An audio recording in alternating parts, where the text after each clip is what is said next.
আজকে সকালটা হলো একদমই অন্যরকম। তো আজকে উঠেছি হচ্ছে 8টার সময়। তো উঠেই দেখো ফ্রেশ হয়ে বসিয়ে দিয়েছি দুধ, কারণ এটাতে হবে পায়েস। তো এই যে চালটা এদিকে হচ্ছে ঘি মাখিয়ে নিচ্ছি, আর ওদিকে কাপে যে দুধটা দিলাম সেটা একটু গুঁড়ো দুধ মিশিয়ে দুধের মধ্যে দিলাম, তার জন্য কাপটাতে করলাম। তো চলো এদিকে পায়েসটাও ওই যে চালটাও দিয়ে দিয়েছি, কিন্তু পায়েসটা হচ্ছে, আর এদিকে মাটনটা আমি সেদ্ধ বসিয়ে দিলাম, তাহলে একটু তাড়াতাড়ি হয়ে থাকবে। তো একেবারে স্নান টান করে পুজো করে তারপরে একবারে তোমাদের সামনে দেখা করব। তো কারণ অনেকটাই দেরি হয়ে যাবে, তো ভাবলাম পুজোটা আগে করেই নিই। তার জন্য এই যে মায়ের মন্দিরটাও দর্শন করে দিলাম। আজকে হচ্ছে মঙ্গলচণ্ডী পুজো। তো স্নান টান সমস্ত কিছু করে আবার চলে এসেছি তোমাদের সামনে। তো গুড মর্নিং এভরিওয়ান, জ্যোতিষ ব্লগ চ্যানেলে তোমাদের সকলকে জানাই অনেক অনেক স্বাগত। একটি দাঁড়াও, কোন দিকে আলোটা এদিকে ভালো আসছে। তো গুড মর্নিং এভরিওয়ান, জ্যোতিষ ব্লগ চ্যানেলে তোমাদের সকলকে জানাই অনেক অনেক স্বাগত একটি নতুন ভিডিওতে। তো এই যে এখন কটা বাজে দেখি, এখন বাজে 10:56, মানে 11টা বাজতে চললো। তো আমি এখন খাবো না। তো এই যে দেখো আজকে বেডশিটটা চেঞ্জ করে দিয়েছি, আর নতুন বেডশিট পেরেছি, আর এটা বাবান পড়তে বসেছিল তার জন্য রেখেছিলাম। তো এই যে দেখো আজকে নতুন বেডশিট পেরেছি। কোথা থেকে? তো আজকে হচ্ছে আমি মানে বিরাট ব্যস্ততম আজকের দিন। আজকে একটু রান্নাবান্না করবো, বাবাকে খেতে বলেছি, একটা স্পেশাল দিন আছে তার জন্য। সেটা তোমরা ভিডিও দেখতে থাকো, আস্তে আস্তে জানতে পারবে। তো চলো এখন জামা কাপড় মেনে স্নান টান করলাম, পুজো করে এসেছি, সেটা তো তোমাদের আগেই দেখিয়ে দিলাম। তো পুজো করলাম, এখন যে বেডশিটটা মানে পাতা ছিল সেটা কেচে দিয়েছি, আরও টুকিটাকি কিছু জামা কাপড় ছিল সেগুলো কেচে দিয়েছি। তো সেগুলো মেলে দিয়ে আসি, এসে রান্নাবান্না করবো। আর ওদিকে তো তোমাদের দেখালাম যে পায়েসটা চাপিয়েছি আর মাটনটা সেদ্ধ করতে দিয়েছি। মাটনটা সেদ্ধ অলরেডি হয়ে গেছে, বন্ধ করে দিয়েছি। আর পায়েসটা দিকে হয়েই এসছে, এরপরে মিষ্টিটা দিয়ে দিলেই হয়ে যাবে। তো ভাতটা এই পাশে চাপিয়ে দেবো, পায়েসটা নামিয়ে তারপরে যাবো আমি জামা কাপড় মেলতে। তোমরা ভিডিওটা দেখো, আর কি স্পেশাল আছে সেটা তোমাদের ভিডিও দেখতে দেখতে আমি বলছি। তো দেখো পায়েসটা হয়েই এসছে।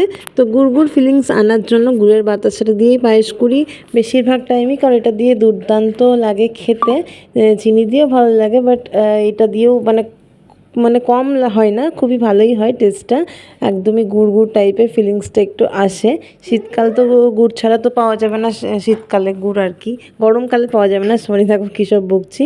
তো দেখো পায়েসটা এই তো তো প্রথমে অল্প বাতাসা দিলাম, ভেবেছিলাম মিষ্টি হবে, তো না, এখানে কিন্তু 1 প্যাকেটের অর্ধেকের উপরে বাতাসাটা লেগেছে, একটুখানি বাকি ছিল, জাস্ট কয়েকটা। তো দেখো ছাদে এসেছি জামা কাপড় মেলতে, আর দৃশ্যটা দেখো কত সুন্দর লাগছে। সব কিছুই এখান থেকে দেখা যায়, যে মন্দির, রাস্তাঘাট, সমস্ত কিছু।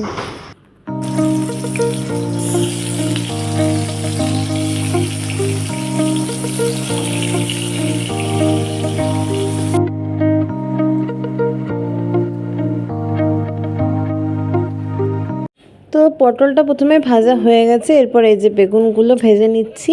আজকের মেনুতে হচ্ছে 5 রকমের ভাজা, মাটন আর চাটনি, পায়েস, মিষ্টি, দই, বাস এগুলোই হচ্ছে, ঠিক আছে। আর তরকারি আমাদের বাড়িতে মানে সেরকম মানে যার জন্য আয়োজন করছি সে বিশেষ করে তরকারি পছন্দ করে না, তার মাটনটা হলে কিছুই লাগে না। আর ভাজাভুজি যেহেতু স্পেশাল ডে তাই।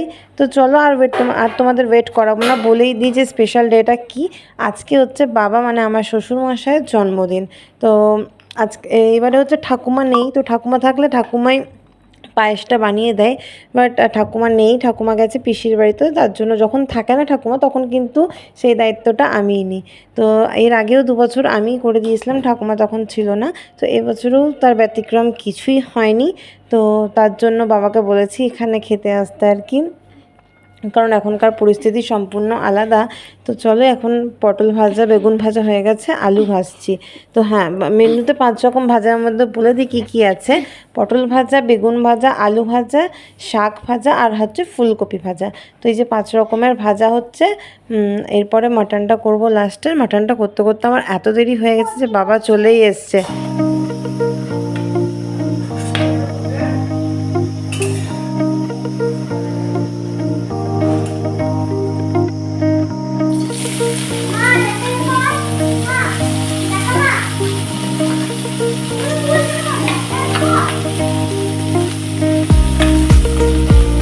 আজকে তোমাদের সাথে সামনাসামনি কথা বলবো মানে সে টাইম একদমই নেই।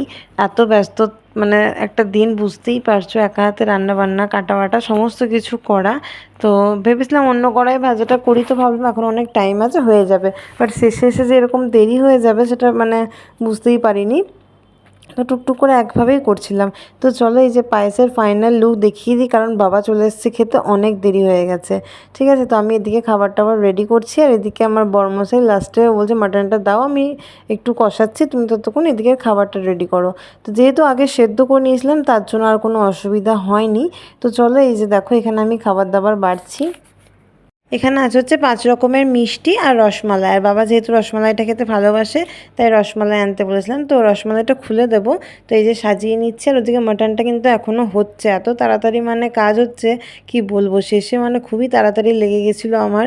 মানে যেহেতু বাবা চলে এসেছিলো, একটু বসেও ছিল। তো দেখো ফাইনালি কিন্তু খেতে দিয়ে দিয়েছি। তো এই যে ভাজাভুজি মেনুটা তো দেখতেই পাচ্ছ, একদিকে আছে দই, একদিকে পায়েস, চাটনি আর হচ্ছে মিষ্টি 5 রকমের।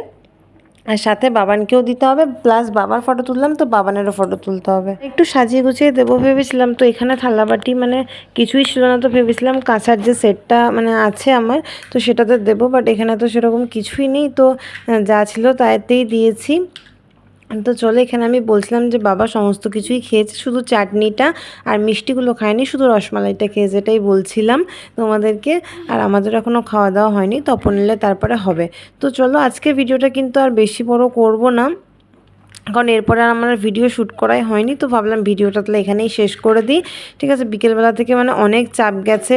তারপরে বাসন টাসন ধুয়ে বাবানের ক্যারাটা ক্লাস ছিল সেগুলো গেছি, সন্ধ্যাবেলায় বাবানকে পড়তে বসানো, তো অনেক চাপ হয়ে গেছে। তো চলো আজকে ভিডিওটা কেমন লাগলো তোমরা কমেন্ট করে জানিও। এবছরে বাবার বার্থডেটা কিন্তু এভাবেই পালন করলাম। ভালো লাগলে লাইক কমেন্ট শেয়ার করে চ্যানেলটা অবশ্যই সাবস্ক্রাইব করো। আবার দেখা হবে নেক্সট কোনো সুন্দর